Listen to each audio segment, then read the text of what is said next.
In addition, I'm in awe of her. In addition, Stephanie has served as honorary chair of the HSC's Ties and Tails Gala, attended the Petpalooza as a celebrity guest. I've seen her there with people lining up to meet her and her husband, but I think they're there to meet you. She just has been an amazing, she's helped the Humane Society of Charlotte to edge even closer to fulfilling its vision for all companion animals to one day live in a community full of care and compassion without the threat of being unwanted. So, thank you, Stephanie, for everything that you have done. On behalf of the Humane Society of Charlotte, we want to present you with an award for your work to improve the lives of companion animals right here in our community.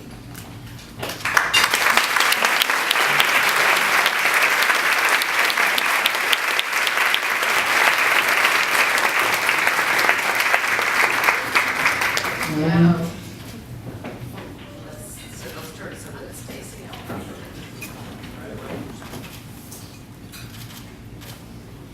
Congratulations. Thank you. Very, very well deserved.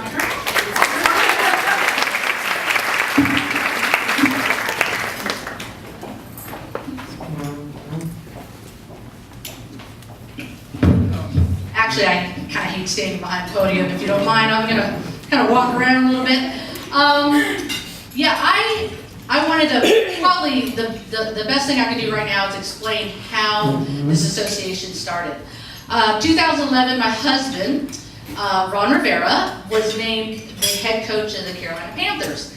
And so, being in the NFL for so long, I know the impact that NFL coaches and players and everything else can make on the community. And so, we knew that we had a responsibility to probably give back to the community. Well, in 2011, usually when I move to a new community, it takes me a while to get settled in as we move family and everyone over. So that year, that first year of the season, actually getting through the season too is pretty difficult.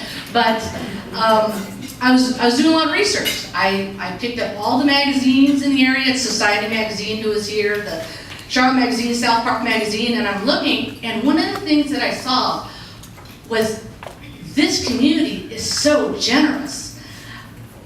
You could see all the different charity events, and I was like, wow, Charlotte's not that big. I mean, I've lived in Chicago and Philly and San Diego, and Charlotte per capita is not that very, very big, but we saw, wow, these people are just so into their community. How can we help? I mean, we need to be involved too. So as we're looking around, I think we saw that the number one thing we had to decide is what was important to us. And so number one, we had to have a personal connection. And two, we definitely want to make sure that the organization we picked were definitely helping in the community. And the third component was we want to make sure that the money that we helped, or whatever we helped do, the money stayed with that charity and got to the cause. And we always hear about the charities that the overhead is just astronomical, and the services aren't getting to who needs it, to the people, the animals, who needs it. So I really did a lot of research. And so what we came up with is, number one was the USO, because my husband has a military background. So that was kind of a no-brainer for us. Ron and I, we sponsor families to Panther games. We go to the different military bases in the community. And so, we do a lot of things. He invites wounded warriors over to, practice all the time. So that was one of the charities. The next was Ron McDonald House, because when we were approached by a lot of different organizations, how do you choose what illness or what thing to help? And we thought, what's more important is to help all families. So we picked Ronald McDonald House because it didn't matter which hospital a child and family was attending, whether it was Novant or Levine, Ronald McDonald's House was there for them. So we picked that. The third charity meant a lot to us because we've always had animals in our lives. So we thought, let's get involved in an animal charity. And as I kept turning on the TV and I kept opening the newspaper, I kept hearing about all the things that Humane Society of Charlotte was doing. I mean, the puppy mills and the rescues of of the animals there, the adoptions, the volunteering, the spay and neutering program. I'm like, wow, these people do a lot. And so I saw in the paper Pet Palooza, and we were actually thinking about getting a family portrait. So I thought maybe we could find someone, at Pet Palooza that does family portraits, because all the people that are at the event probably, we would probably find a photographer that knew how to shoot animals. So, that we had to have our family portrait with our dog. So I needed to find an expert. So I figured, Pet Palooza is probably a good place to find one. And sure enough, we did. And Rhiannon Mack was who we found. And how many people got our calendar? And then how many people got our cookbook? Okay, well, she volunteered to do all the work there and all the photography.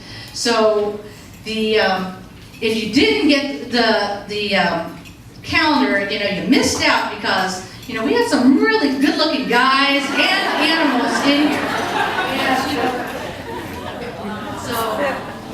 So I mean, these are some of the things that we did, and I just, what happened was when we went to Pet Palooza, I not only found Rhiannon, but I ran into Donna Canzano, and I said, you know what, Donna and I would like to help you. She was like, oh my gosh, yes, whatever you want to do. And I'm like, okay, well, I haven't figured it out yet, but let me get back to you.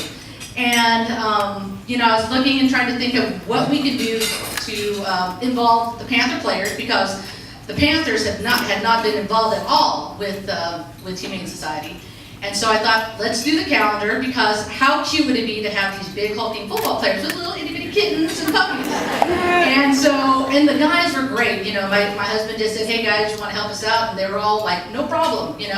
Let's take these pictures. And they brought some of them went to the studio, some of them made themselves available, some of them brought their own pets. But the number one thing is you realize that there's so many pet owners and pet lovers out there, and so we just wanted to get that connection together.